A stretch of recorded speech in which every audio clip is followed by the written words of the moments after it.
A small boy leaves home. Chapter 106, Samuel 2.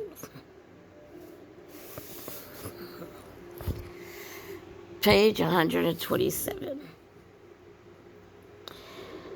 How excited Hannah was when she found that she was going to have a baby. She called her little boy Samuel, which means ask of God. Hannah loved him dearly, but she had not forgotten her promise to God. When the time came for the family to visit Shiloh, she told Alec, "I shall not come this year." Samuel is old enough to feed and dress himself. When we go together and take him to Eli, we must stay. We must stay at the shrine and learn to serve God as I promised he would. When the day came for his parents to take him to Shiloh, Samuel clung tightly to his mother's hand. Hannah's eyes pricked with tears. She loosened the grip of the warmth of the little hand, put it into Eli's large rough ones. I promised him to God, she told Eli. Please take him and look after him. Before they left Shiloh, Hannah prayed again, pouring out praises and thanking God for giving her Samuel. They quickly left for home. Hannah counted the months to the next visit of Shiloh. She would see Samuel again. Would he remember her? Had he grown very much? Once a year, Hannah saw Samuel, and everyone visit, she would look for him. Lovely new coat, she always told him. He would have grown since last year. Eli grew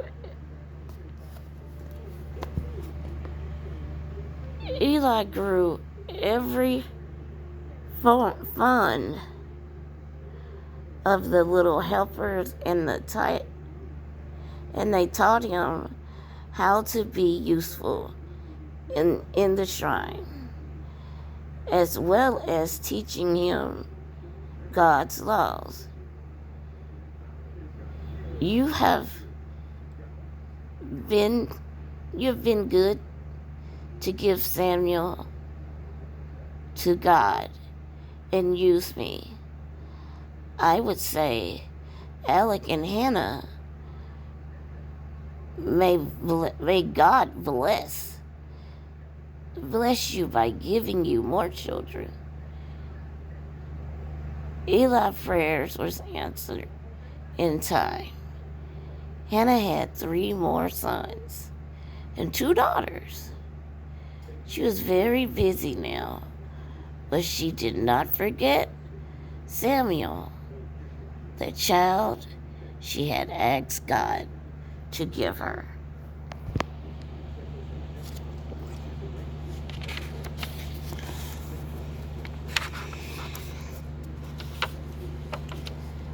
I'm listening, Lord. Chapter 107. the book of Samuel,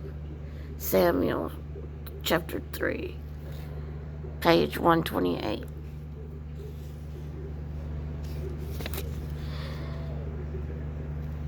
The years passed, and Eli grew older. His eyes grew weaker. The night he would sleep in his own room, leaving Samuel on the ground in the shrine, never the gold covenant chest. A light burned all night in the sanctuary room. The boy was glad of it. One night, Sam woke up at the sound of his own name. Samuel! He jumped up and hurried to Eli's room. Yes, Eli, he said. What can I get for you? I did not call you my son, Eli replied. Go back to bed. Samuel tiptoed back before he had time to snuggle down. He heard the voice again. Samuel! He was out of the bed in a flash into Eli's room again, but Eli knew nothing of it and ordered him back to bed. Samuel a third time called. Samuel knew he wasn't dreaming. Once more, he went to Eli. This time, Eli did not send him away. He had guessed at the last what must be happening. Samuel, he said, I believe it is God's calling you. Go back to bed, and if the voice calls again, say, Speak, Lord, I am your servant. Speak, Lord, your servant is listening. Saying the words over and over, Samuel went back to bed, a muscle strained to listen again, and the voice came clearly. Samuel, I am listening, Lord, Samuel answered. Please speak to me. When Samuel heard what God had to say, he was sad and shocked. Eli's two sons were not good like their father. They disobeyed God's laws and grabbed for themselves the presents that people brought for God.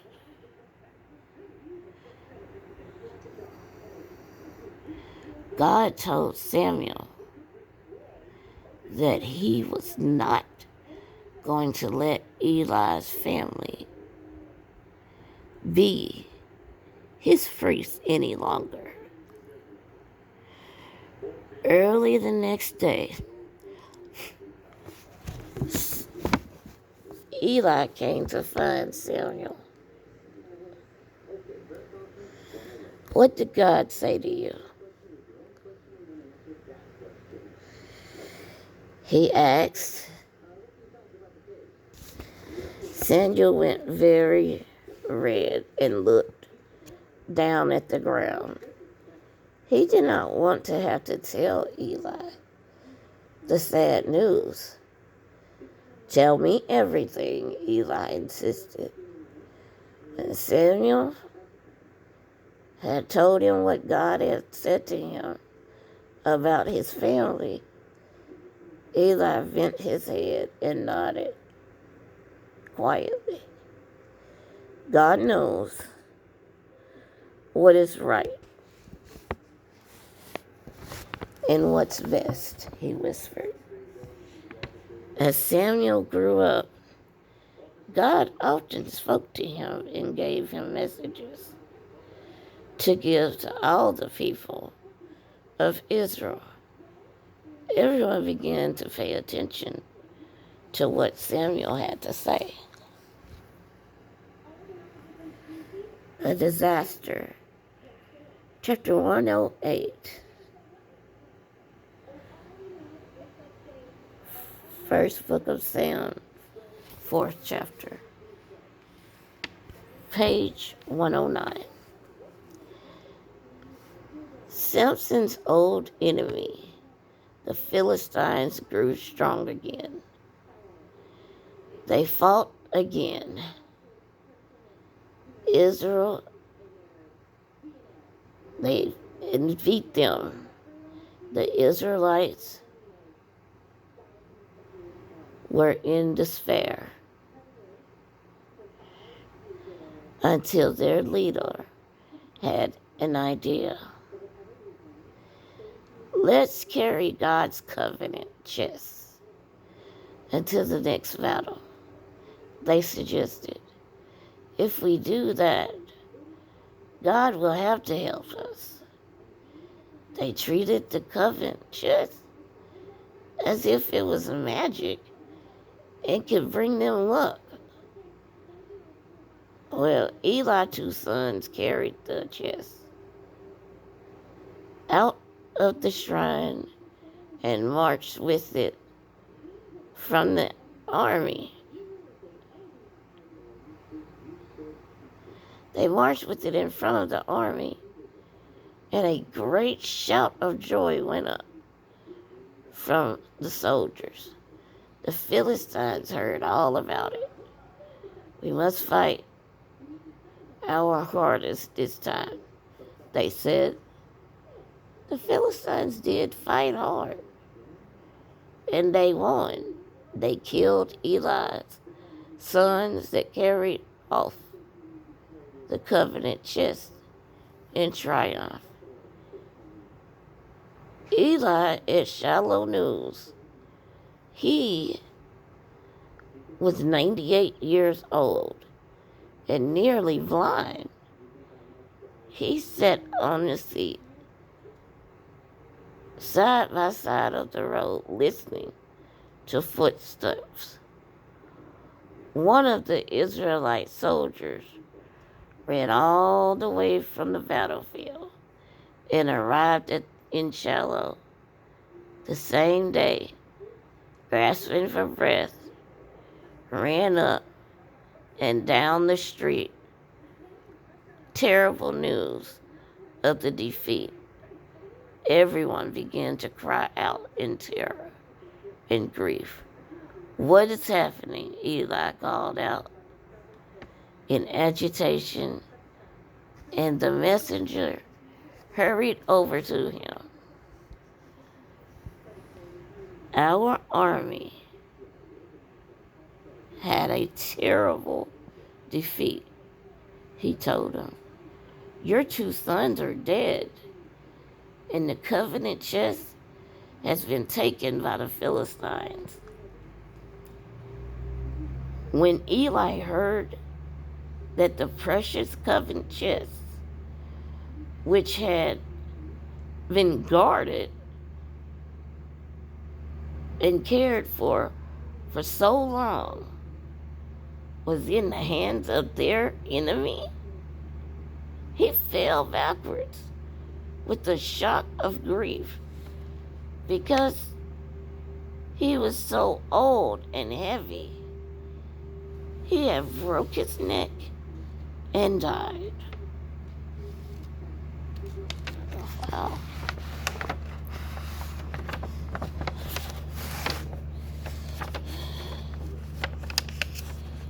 Strange happenings. Chapter 109.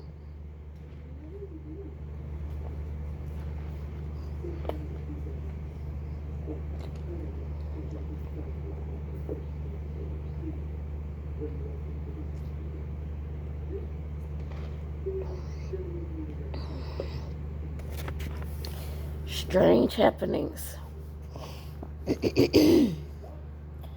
Book of Samuel, chapter 6. The Philistines were delighted with their new possession. They thought by capturing God's covenant chest that they had won power over the Greek god. Now they would rule Israel forever. They took the gold chest into the temple of their own god, Dragon, and placed it in front of his image. Early next morning, they came to Dragon Temple. They were horrified to see his image lying flat from the covered chest. They carefully stood the statue upright, but the next morning it was flat-faced again. Head and the arms on the statue were broken off and laying on the floor. The Philistines were scared. God must be stronger. Israel God must be stronger and greater than Dagon. When an epidemic of illness broke, they felt sure God was punishing them.